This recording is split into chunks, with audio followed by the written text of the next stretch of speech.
My brother called me a walking failure in front of everyone, until he found out I owned the company his wife just begged for a job at. They all laughed when I walked in wearing that same old jacket. My uncle whispered to my aunt. He probably borrowed that from a thrift store. My sister couldn't stop giggling. I just stood there, quiet, pretending I didn't hear. But deep down, something inside me was boiling. Before you go any further, hit subscribe, like, and share this video if you've ever been underestimated. This one's for all the silent warriors out there. Back then, I was the disappointment, the one who never lived up to the family name.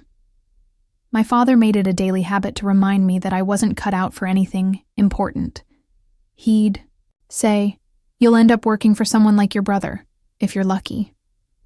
They had all the degrees, the polished cars, the family brunches filled with fake smiles and louder laughs. And I was the extra chair no one asked for. I stopped going to family dinners for a long time, but this one, I had to come. It was my mother's 60th birthday. She had called personally, and despite everything, she was the only one who ever treated me like I mattered. So I showed up, quiet, alone, in that same jacket. As I entered the hall, I could feel the stares. My cousin looked me up and down like I was some unpaid intern, and then came the first blow. My brother raised his glass, smiled wide, and said, "Let's all toast to our family's success stories, except for a few who are still trying to figure out what success even means." The table erupted with laughter. I didn't say a word, not when they snickered about my so-called failed app startup, not when they mocked me for still renting an apartment, not even when someone slid me the bill like I was just the waiter. But then something happened that changed everything, and it started with a phone call right there at the table. My brother's wife got a message. She went pale. She whispered something to him, and suddenly, his fake smile cracked. He leaned over to me, trying hard to stay calm, and said, "Hey, is your company the one behind Lexora Ventures?" I smiled. "And what?" I said next. Let's just say the entire room went dead silent. I leaned back slowly, looked him dead in the eye, and said, "Yeah, I built Lexora from scratch." "Why?" His face twitched, but he tried to play it cool. "Just curious," he mumbled. But his wife? She wasn't as calm. She blurted, "I applied for a job there last week. They offered me an interview with the founder." Now everyone was staring. Forks froze midair. My cousin, who had just mocked my shoes 5 minutes ago, looked like she'd seen a ghost. My dad cleared his throat, suddenly silent for the first time in the night. I stayed quiet for a second. Then I said, "You'll be meeting me.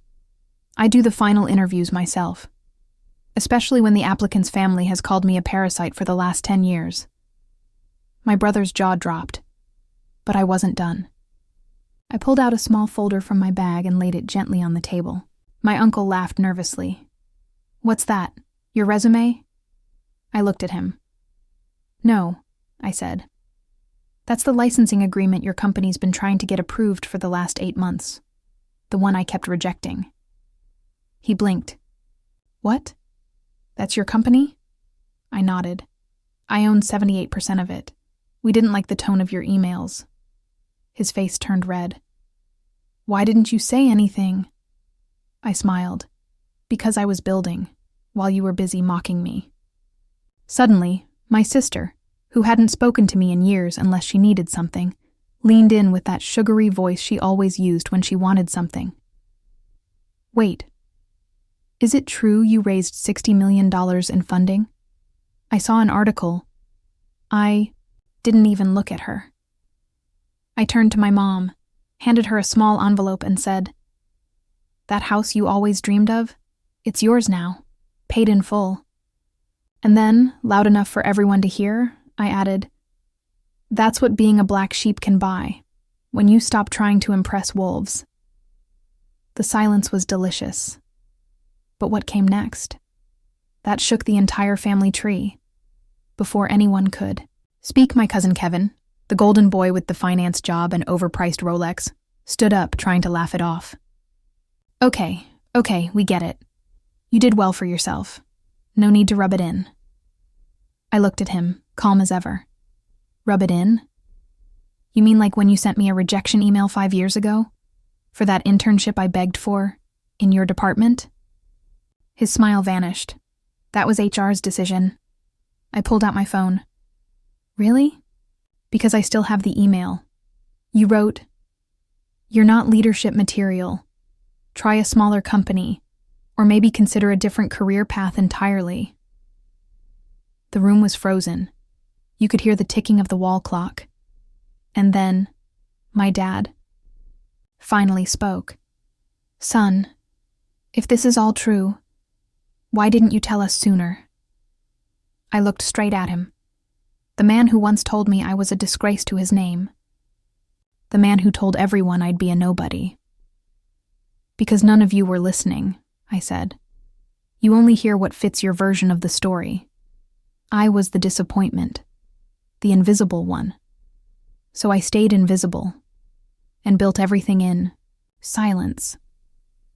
And then came the final blow. I tapped my phone a few times and projected a presentation on the TV behind the dining table. The Lexora Ventures dashboard lit up. Company valuation, latest investor round, key partners, and then the kicker. Upcoming acquisition, Woodrow Holdings, $60 million signed. Everyone gasped. My uncle nearly choked on his drink.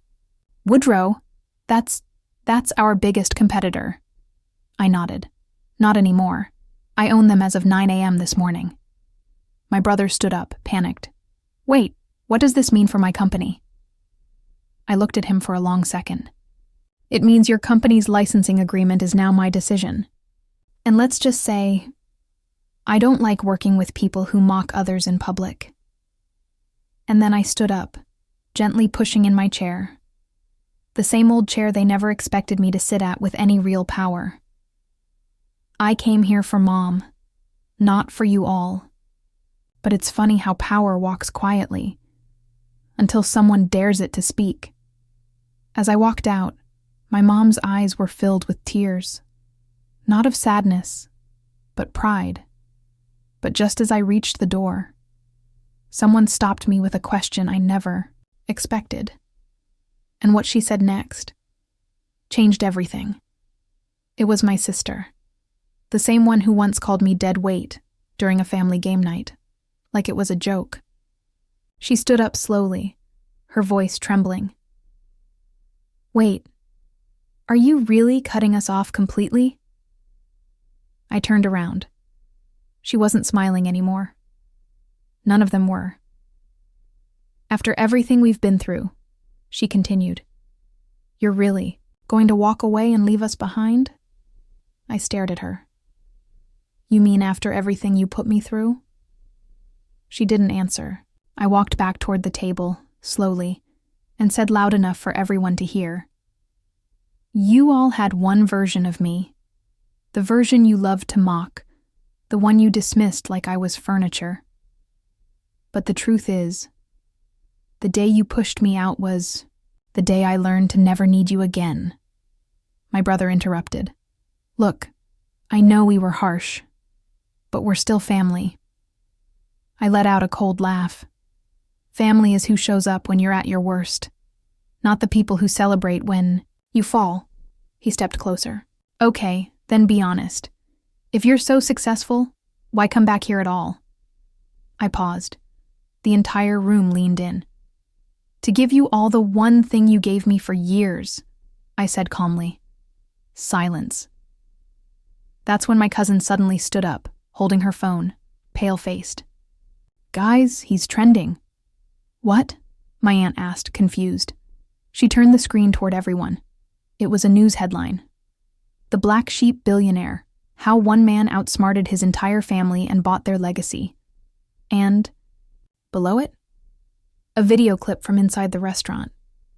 Someone had secretly recorded everything. 10 million views in less than an hour. My dad looked like he was about to faint. And then, as if fate had a sense of humor, my brother's wife got another message. This time from Lexora's HR department. She opened it, read it, and gasped. "What happened?" someone asked. She slowly looked up at me. "I've been rejected." The email says, "We don't hire people from toxic environments. Good luck elsewhere." Dead silence. I leaned toward her and said gently, "HR works fast when the CEO's in the room." And then I finally turned to leave. But, just before I stepped out, a voice came from behind me. It was my mom. And what she said shattered me in a way I didn't expect. Her voice was soft, but it cut through the room like a blade. She said, "I always knew." I froze. Slowly, I turned back to look at her. She was standing now, holding the envelope I'd given her earlier, the one with the deed to her new house. Tears were in her eyes, but her face was steady. "They all mocked you, but I knew my son was different. You were quiet, but I saw how your eyes never gave up. Every failure, every insult. You held it in and turned it into something stronger. I just didn't know how much pain you were carrying." The room went silent again, but this time it wasn't out of shame or shock. It was guilt. Real, heavy guilt. And for the first time I saw it on their faces. Regret. My dad lowered his eyes. My brother sat back down, speechless. My cousin, still clutching her phone, suddenly realized this wasn't just about business. This was about every moment they made me feel less. I walked back to my mom and hugged her. She held on tight, Amie. "Sorry I left you alone in this mess," I whispered. She shook her head. "You didn't leave me. You survived it. And now you've saved me from it." Then she pulled back slightly and said, "You were never the black sheep. You were the shepherd. And they just didn't see it." I looked at everyone one last time. And with the calm confidence that only comes from earning everything you have, I said, "I didn't come back for revenge. I came back to remind you all that kindness should never be mistaken for weakness." Then I walked away. No dramatic exits. No music. Just silence. But in that silence, they heard everything. Because sometimes, the loudest victory is the one you don't need to explain.